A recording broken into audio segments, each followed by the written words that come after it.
നമസ്കാരം. തിരുവനന്തപുരം വിമാനത്താവളത്തിലെ ഇമിഗ്രേഷൻ വിഭാഗം IB ഓഫീസറായ യുവതിയെ തീവണ്ടി തട്ടി മരിച്ച നിലയിൽ കണ്ടെത്തിയ സംഭവത്തിൽ കൂടുതൽ വിവരങ്ങൾ പുറത്തുവരികയാണ്. കുടുംബത്തിന്റെ ആരോപണത്തിൽ കേന്ദ്ര ഏജൻസി പരിശോധന തുടങ്ങി. മധ്യ കേരളത്തിൽ ജോലി ചെയ്യുന്ന ഉദ്യോഗസ്ഥനെതിരെയാണ് മേഘയുടെ കുടുംബം ആരോപണം ഉന്നയിക്കുന്നത്. സംഭവത്തിൽ IBക്കും പോലീസിനും പരാതി നൽകിയിട്ടുണ്ട്. കഴിഞ്ഞ ദിവസമാണ് തിരുവനന്തപുരം വിമാനത്താവള ജീവനക്കാരിയായ മേഘയെ ചാക്കയിൽ റെയിൽവേ ട്രാക്കിൽ മരിച്ച നിലയിൽ കണ്ടെത്തിയത്. മേഘയുടെ അച്ഛനെയും അമ്മയെയും ആർക്കും ആശ്വസിപ്പിക്കാൻ പോലുമാകുന്നില്ല. വികാര നിർഭര രംഗങ്ങളാണ് ആ വീട്ടിൽ നടക്കുന്നത്. സഹപ്രവർത്തകൻ പ്രണയബന്ധത്തിൽ നിന്ന് പിന്മാറിയതാണ് ആത്മഹത്യക്ക് കാരണമെന്നാണ് ബന്ധുക്കൾ ആരോപിക്കുന്നത്. വിഷയത്തിൽ ദുരൂഹത ആരോപിച്ച് രക്ഷിതാക്കൾ IBക്കും പോലീസിനും പരാതി നൽകിയിട്ടുണ്ട്. പെൺകുട്ടിയുടെ മൃതദേഹം പത്തനംതിട്ട അതിരുങ്കല്ലിലെ വീട്ടുവളപ്പിൽ സംസ്കരിച്ചു. മുറിയിൽ പോകുന്നുവെന്ന് പറഞ്ഞു പോയ മകൾ എങ്ങനെയാണ് റെയിൽവേ ട്രാക്കിൽ എത്തിയതെന്നും ഈ സമയത്ത് മകൾക്ക് വന്ന ഫോൺ കോൾ ആരുടേതായിരുന്നുവെന്നും പരിശോധിക്കണമെന്നും അച്ഛൻ ആവശ്യപ്പെടുന്നുണ്ട്. സ്ഥിരം പോകുന്ന വഴിയിൽ റെയിൽവേ ട്രാക്ക് ഇല്ലെന്നും ഇത് മകളുടെ മരണത്തിൽ അസ്വാഭാവികത ഉണ്ടാക്കുന്നതാണെന്നും പിതാവ് ആരോപിക്കുന്നുണ്ട്.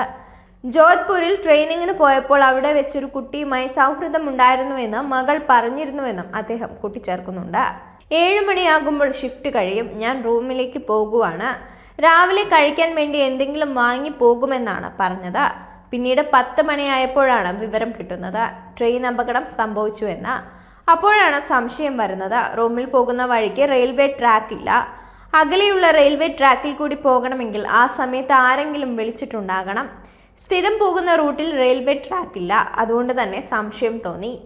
റൂമിൽ പോകുന്നുവെന്ന് പറഞ്ഞ ശേഷമാണ് അവൾ റൂട്ട് മാറ്റിയത്. ചാനലിൽ പറഞ്ഞു കേട്ടു ഫോണിൽ സംസാരിച്ചു കൊണ്ടാണ് പോയതെന്ന്.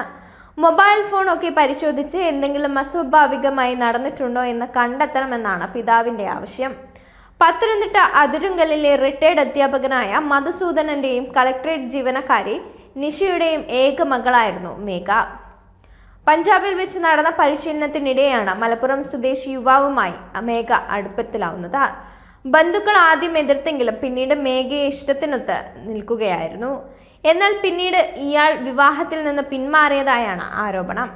മലപ്പുറത്തെ യുവാവും മേഘയുടെ അതേ മതസ്ഥനായിരുന്നു. മേഘയുടെ മരണത്തിലെ ദുരൂഹത അന്വേഷിക്കണം. മൊബൈൽ കണ്ടെടുത്ത് കോൾ ലിസ്റ്റ് അടക്കം പരിശോധിച്ച ശേഷം മാത്രമേ കൂടുതൽ കാര്യങ്ങളിൽ വ്യക്തത വരൂ എന്ന് മേഘയുടെ പിതൃ സഹോദരൻ ബിജു പറഞ്ഞിരുന്നു.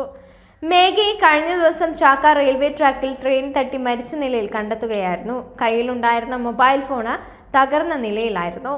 ഇതിൽ നിന്നും കൂടുതൽ വിവരങ്ങൾ കിട്ടുമെന്ന പ്രതീക്ഷയാണ് മേഘയുടെ കുടുംബത്തിന്. 1 വർഷം മുമ്പാണ് ഇമിഗ്രേഷൻ വിഭാഗത്തിൽ ജോലിയിൽ പ്രവേശിച്ചത്. മേഘയ്ക്കൊപ്പം ജോലിയിൽ പ്രവേശിച്ച യുവാവാണ് ആരോപണ വിധേയൻ. സുഹൃത്തുമായി മകൾക്ക് ഏതെങ്കിലും തരത്തിലുള്ള ഒരു പ്രശ്നം ഉണ്ടായതായി മാതാപിതാക്കൾക്ക് അറിഞ്ഞിരുന്നില്ല.